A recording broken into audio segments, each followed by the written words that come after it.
What we're talking about is, since we came into government 2 years ago, the government's been focused on fixing the basics and restoring law and order. That started by changing the fundamental direction of the justice system under the previous Labor government. Was about reducing the prison population, irrespective of what was happening on our streets, to a shifted focus on reducing the number of victims of crime. That's what we're focused on. And we've done a whole lot of changes. We toughened up the sentencing legislation, brought back 3 strikes, introduced the Crimes Amendment Bill, which deals with citizens' arrest powers and infringement regimes for shoplifting. We've given extra resources to the police and much more foot patrols. We're changing rules around trespass. A whole lot of things that are about turning the tide on crime and making us feel safer. And the good news, and of course gang legislation, banning gang patches in public. And the good news is that's making real progress. People feel safer in New Zealand. We've had a big reduction in the number of victims of crime. But one of the things that we constantly hear going around the place is there's still work to be done in our town centres, and a sense of disorder and chaos in our town centres. New Zealanders are fair-minded people. We're always focused on helping those in need, but we also need to reclaim our main streets and town centres for the enjoyment of people who live here, people who visit, people who work here, and want to be able to work and operate in a safe and welcoming environment. And that's not what we've been seeing on many of our streets. And that's why we're going to be introducing legislation into the House soon to give the police an extra tool to deal with antisocial and disorderly behaviour, and that is move-on orders. And so we'll be amending the Summary Offences Act to provide police with the power to issue move-on orders for people who display disorderly, disruptive, threatening or intimidation behaviour, obstructing or impeding somebody entering a business, breaching the peace, all forms of begging, rough sleeping, and behaviour indicating an intent to inhabit a public place. And those people, if you have a move-on order, will be specified for an area, particular time for up to 24 hours, and it will require a person to move on a reasonable distance away from the area as specified by the constable. And if they don't, then they could be arrested and face a fine of up to $2,000 or 3-month imprisonment. I want to thank Sonny Carshall and the Ministerial Advisory Group on Real Child Crime, who pushed for this, and Sonny's been up and down the country and has had very strong feedback, because this just doesn't apply in downtown Auckland where we are today, but all across the country, and it's an issue in town squares, in little countries, little townships, and in big cities equally. And we've heard that very strong message from businesses, but also from residents. I also want to thank National MP Ryan Hamilton, who had a members' bill starting this process as well. I'll pass to Mark Mitchell to make a few comments, and then take it from there. Mark. Yeah, thanks, Paul.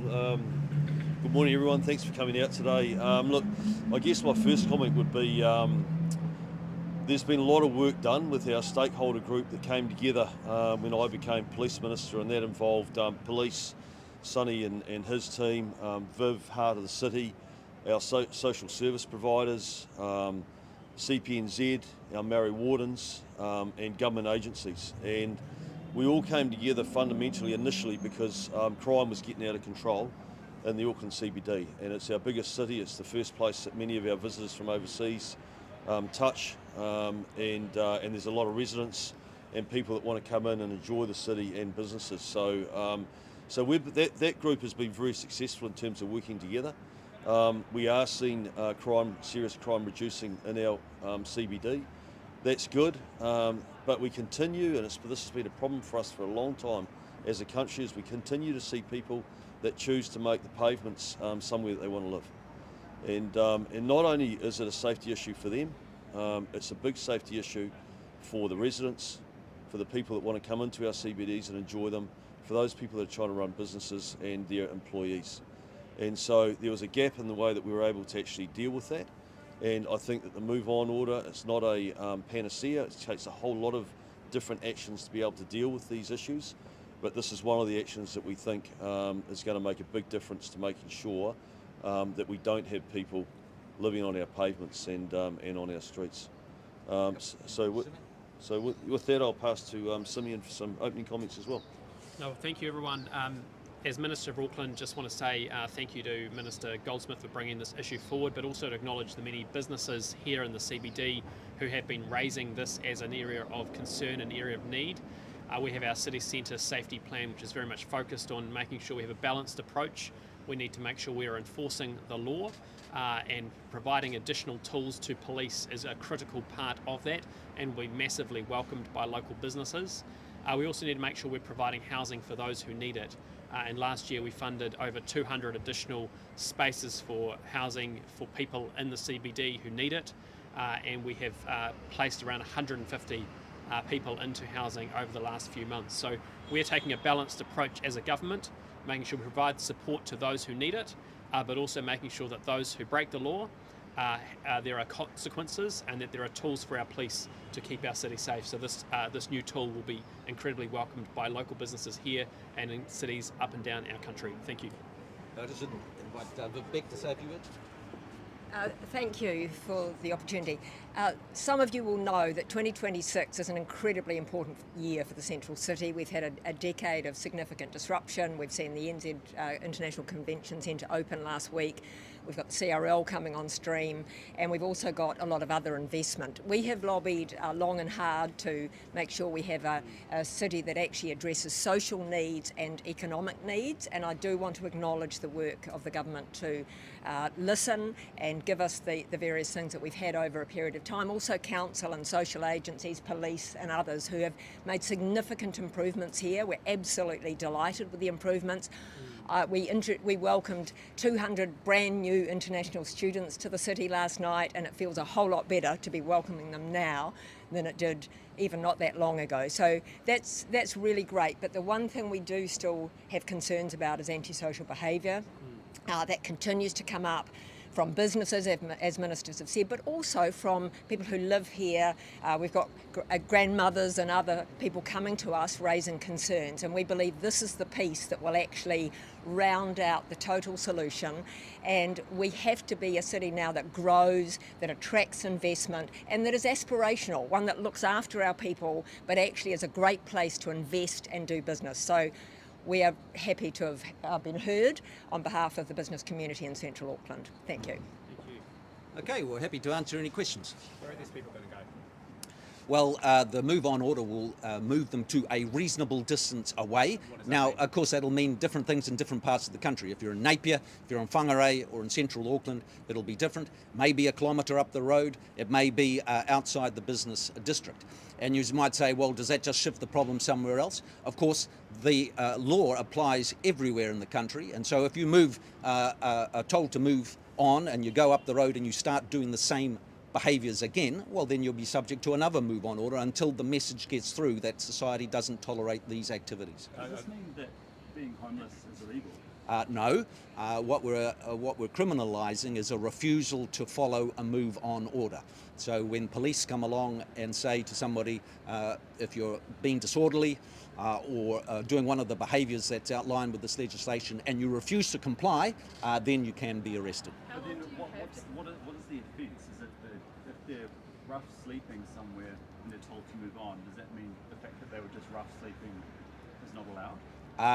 What is criminalised is refusing to follow a move-on order, and that's what we're trying to do. We're wanting to reclaim the streets of our city for the enjoyment of people who come and live here and work here, so that they're not operating or trying to navigate their way through a threatening environment. And the thing that we hear again and again, in fact, from businesses who say they no longer, their workers no longer feel safe leaving the office at 5 o'clock, they're the people that we're wanting to help here.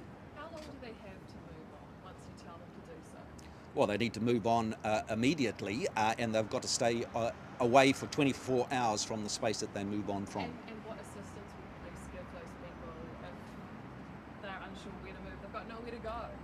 Well, the police are, of course, well used to dealing with this group of people that we have. And look, we all recognise that many of the people that we're talking about have complex needs. If I was standing here and saying our only response is move on orders, then we would be rightly criticised. But of course, it's not our only response. the government, on behalf of all New Zealanders, has huge resources over to help through housing first policies, through the mental health support that we have, through the support we give to the city missions and many other places. But there is a small group who don't want to take that help and are causing mayhem on our streets, and these are the people that we're going to tell you need to move on. I just want to make a couple of comments in relation to the policing side of it, because you're making the assumption that all these people are homeless. That is not the case. Many of the people that choose to come in and set up and live on the streets and cause the social problems that we see are also vulnerable themselves. And one of the issues that was clearly brought forward to us by St John's is that, especially later in the evening or at night, they become the target of people that may have come into the CBD. So there's a safety issue for them as well. And by the way, most of these people have got somewhere to go. They've got somewhere to go, they've got somewhere to sleep, and police are very, very good at dealing with that. If you actually spent a day with the police, you'd see that they know most of those people. They try to develop relationships with them. If you go on the beat down in Wellington Central, they've got the key to the accommodation for some of them to make sure they get home safely at night and that they're in bed. But what we're saying is that as a country, you know, it's wrong to say that we can have people living on the streets. It is not safe for them. It is not good for the people that come in and want to use that space. And so this is just one tool in many. We've got one of the most generous welfare systems in the world. There is a lot of work that's been done through successive governments to try and deal with the genuine homelessness and get people into safe housing. That will continue. But I just want to be really clear that a lot of the people that choose to come in and be on the streets are making that as a conscious decision. They've got somewhere to go, they've got somewhere to sleep, they've got somewhere to be safe. They're making bad decisions, and they're coming in and they're setting up on the streets, and they make themselves vulnerable to drug dealers and wanting to deal drugs. They make themselves vulnerable to people that may target them, and they also cause massive social issues when they come in. So that is why we're dealing with those issues. Why not invest more in the things that will stop them from getting in that situation in the first place, like helping them open bank accounts? Well, we are. The transitional housing services, there's not enough spaces and they don't have enough funding. If someone was to turn up right now at a transitional housing or MSD and say, I need somewhere to stay, are you confident that they will be able to get somewhere to stay? Well, as a government, we've put additional resources, 300 extra spots for homeless people announced in September, and they're not all taken up. And so we continue to make those investments. So we've got a lot of tools to help this particular group of people. But what we're short of tools on is dealing with those who refused to take that help and continue to cause intimidation and chaos in our main streets. And that's what we're giving the police, that extra tool in this legislation that we hope to introduce in the next couple of months. Don't you think $2,000 is an unreasonable penalty for beggars and homeless to pay? Well, of course, the way to avoid that is to follow the move on order. And so any instruction such as this has to have some teeth behind it, otherwise it makes no sense. And that's why under the Summary Offences Act, a failure to comply with the move on order could lead to a fine of $2,000 and indeed 3 months imprisonment. Define a reasonable distance away from an area? Well, that we give them the flexibility because there's no same situation. Like I say, it could be very different in the main street of Napier or Palmerston North or Whangarei or downtown here in the city. This applies everywhere. It's not just an Auckland problem. It's a problem that people face. I was just hearing from somebody this morning about Cuba Street and the sense of an unwelcoming environment that operates there. So it'll all be different, and that's why we're getting the flexibility into the regime. So you're adamant that this doesn't criminalise behaviours tied to homelessness or poverty? Well, it certainly doesn't criminalise poverty. Our government, of course, is very focused on reducing poverty in every turn. What it criminalises is refusing to follow a move-on order. But do you think it does create a bit of a grey area about whether living on the streets is illegal or not? No, it's very clear. What we're doing is giving the police an extra tool to deal with that group, to reclaim our streets for the enjoyment of all New Zealanders. Visitors and if you walk up and down the street today, we've got thousands of people who have come in on cruise ships, and we want them to see a beautiful city and to feel safe and welcome. What in practical sense, what is someone going to phone the police and say someone is sleeping outside my shop and you move them off, or are the police going to be on their patrol Well, both those things. There'll be many instances where Minister Mitchell and the police have put extra resources into foot patrols, which has made a big difference already, but they're lacking that piece of that tool available to deal with this particular group. If they're not offending in a current regime, they're limited in their ability to deal with them, and that's why we're given the extra powers. How do you deal with these people on the street, as you said before? You know, they already try and connect them with services. So how is this sort of stick approach? Well, the point is that there are limited tools, and that is why we've got the problem that we have. I defy anybody to have been into central Auckland recently, central Wellington, and many of our town squares to say that there isn't an issue that we've got to deal with. We hear about it every day. And it's a broad issue, it's a deep issue, it's not something that can be solved by one thing or another, and that's why as a society we do invest hundreds of millions of dollars in support for this group, but we also need to have some tools to deal with those who don't want that help and continue to create an environment where people feel unwelcome. Yeah, I think just very quickly on the policing question is that yes, police's default setting will always be to try and work with people, to try and find solutions to identify what that might be, whether it be a health response, a mental health response, whether it is a genuine homelessness issue, and they'll work across government to try and solve that. But the reality of it is a lot of these people, they're non-compliant, they don't want to listen to police, they don't want to listen to anyone else, they're not really that concerned about anyone else's welfare, they're often not really that concerned or worried about their own welfare. And so to make sure that we place those people into a position where actually they are engaging, they do get the help that they need, we've got these move-on orders. So police, I mean, at one point, police are being pulled back from mental health responses, 111 calls. At the same time, they're being asked to do a little bit more with mental health. Well, you're trying to simplify something that's not that simple. As the police had a massive increase in dealing with mental health issues in terms of 2 police officers be off the street for their entire shift, caring for someone with a mental health issue. That is not what we want. We want to have a mental health response, and mental health professionals looking after them. Police deal with people with mental health issues thousands of times every week, and they're very good at being able to triage, and they're very good at being able to provide support, and they're very good at being able to identify what that support is needed. But that must be handed off to either a mental health or a health response or a social services response instead of a police or a law enforcement response. And that is what we've done, and it's been very effective, and it means that we've got more police officers now being freed up to actually get out there and be on the beat, be highly visible, doing reassurance patrols, rather than being mental health workers, which is, they're not trained for that, and I don't think most Kiwis expect them to be doing that job. So will it be like the constable's discretion? Because you say they've got these relationships with people. I mean, there's people who've been on the street for a while. They'll be known to police. They'll be known to a lot of members of the public. Will it be up to the individual police officer to decide whether or not to move them on? Because in some cases, they might not need to be moved on. They might be on their way somewhere. I mean, the convention centre's right next to the city mission. Well, the beauty of our police in New Zealand is they've always had operational discretion, and they apply that very, very well, and they do it thousands of times every week, and they've got a whole range of options open to them.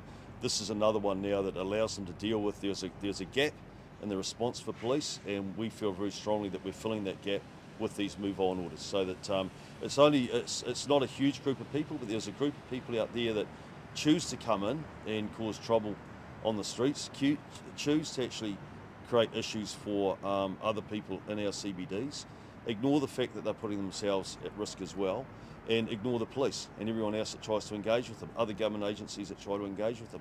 We've now got something that will formalise it, that will actually hopefully get them engaging with those services and actually fix those issues, and at the same time we won't have people living out on the streets. And I don't think any Kiwi, any fair-minded Kiwi in our country want to see people out living on our streets. Have you spoken? Can we expect an announcement on increased funding to mental health and increased funding to emergency housing to partner up with this? Well, you've already seen announcements for extra resources into housing, and this government, of course, continues to invest on behalf of all New Zealanders hundreds of millions of dollars to support people who are in need in this country. So we have many tools, and we continue to we're not perfect, and there's more work to be done on all of those areas around housing, around mental health. But one of the things that is missing in the mix is this tool to deal with that group of people, and that's why we're providing these move-on orders as another tool. Have you consulted with organisations like City Mission or charities to ensure that they have the capacity to take in these rough sleepers and beggars and such? Well, we provide a lot of funding for those groups already, and like I say, there is additional capacity. Do you want to make that point? There's a lot of support that was announced back in September around additional housing first places, also additional support for Auckland City Mission to provide additional services in the city centre here. So that's from an Auckland perspective, and we're seeing those places be filled. They're not all filled yet, but they have been provided additional support. I'm also chairing a meeting with, I think Mark set this up when he was minister initially, but a meeting with non-government organisations, government departments across Auckland and the CBD, businesses, residents, really focusing on all of the different things that need to be done. We've got council involved as well, making sure we're keeping our streets clean, making sure we're keeping the cameras are operating, the lights are operating. There's a whole range of actions which actually are being taken to improve safety, but this is an additional tool in the toolbox to ensure that police have the tools to be able to keep our city streets safe and to make sure they're welcoming for people who live here, people who work here, and people who visit here. You know, our CBD Auckland CBD is 8% of GDP. It is our front door. We've got the International Convention Centre just opened. We've got the CRL opening later this year. We need people to feel welcome coming here, and this is another tool in the toolbox to help us do just that. Can we hear from Sunny to have some comments about how you're going to approach this operationally? Yeah, so just what the proposal does is it gives us another tool to be able to deal and address with types of disorderly behaviour, where we can use alternative approaches in terms of arrest. So the tool that will be provided to us will be beneficial in terms of that response, in terms of if it's not meeting a threshold at the moment in terms of the Solicitor General's guidelines for prosecution, we've now got something that we can actually work upon. So that's what the proposal will allow us to do. Do you feel like it was a tool that police were missing? I think it's too early to go into actual detail until the actual select committee have signed off the actual detail of it. What I can say is that what the police will focus on is obviously keeping our community safe. And do you find that people sleeping rough on the streets are creating an ongoing problem for people, visitors to the city? The comment on that, what I would say is, again, it's all about the police focusing on keeping our community safe and feeling safe. So there's two aspects of it. It's the feeling safe and the being safe. What kind of guidance will police have to ensure that they're appropriately ordering or issuing these move-on orders? Again, it's really too soon to go into the detail. What we will create is we'll create operational guidelines for our staff, just like we did with the successful gang legislation that came out. We will be doing that for move-on orders as well. So it's too early to go into the process. How will police actually prioritise these incidents? Because isn't part of the problem that the response times are too slow, and so effectively even complain, these incidents aren't getting dealt with in time. So, and because they're seen as low-level incidents, even when they rise to the point of public disorder. So what we do on a daily, hourly basis is make sure that our deployment and operational response to all calls are treated equally. So what we will do is just make sure that we respond to the call as per need and what our demand and operational aspect is at the time. What I can say is that during the last couple of years, we've invested heavily into our beat teams across the CBDs. We've increased our beat teams to now 51 for the Auckland CBD, which means that we will be having staff that actually walk the beat in our CBD. So the chances of responding are greater within the CBD areas, and that's a national rollout for CBDs across the country. In your opinion, when you deal with rough sleepers or people exhibiting intimidating behaviours, would an approach like this deter them from doing this again? You know, if they're moved on and then they do move on, are they just going to come back again? Do you think this is an approach that they would respond to, knowing these people? Yeah, so just on that, what I would say is just making sure that we're working very closely with our other agencies. So it has to be a collaborative approach with other agencies. We've got a governance approach that's been set up at the moment with our officials group that Mr. Brown mentioned, that was set up late last year. And so MSD, Ministry of Social Development, have got the lead lead across that group. So just making sure that support is in place for people that actually need that support. Minister Mitchell has already mentioned the fact that there's discretion in terms of what we allow our police officers to do, and so if there is a need for discretion, then that will be given to make sure that people get the help and support they need. Okay. What's the threshold for issuing these move-on orders? Like, how wide is the determining whether any behaviours satisfy these? Well, I've read out the list of behaviours that are covered by this, and so it's those behaviours that can lead to a move-on order. And the issue becomes if somebody ignores that or refuses to cooperate, then they face consequences. So to summarise, what we're achieving is, we've made real progress as a country over the last couple of years, restoring law and order, fixing the basics in law and order. But this is an area that is still a real concern for many people up and down the country, including Auckland, but not just Auckland. And these move-on order tools will be another tools for the police to deal with that group and to make our people who live and work and recreate in the city feel safer and have a much more welcoming environment. Will the whole select committee process? Pardon? Will this go through the select committee process? Yes, it will go to a select committee.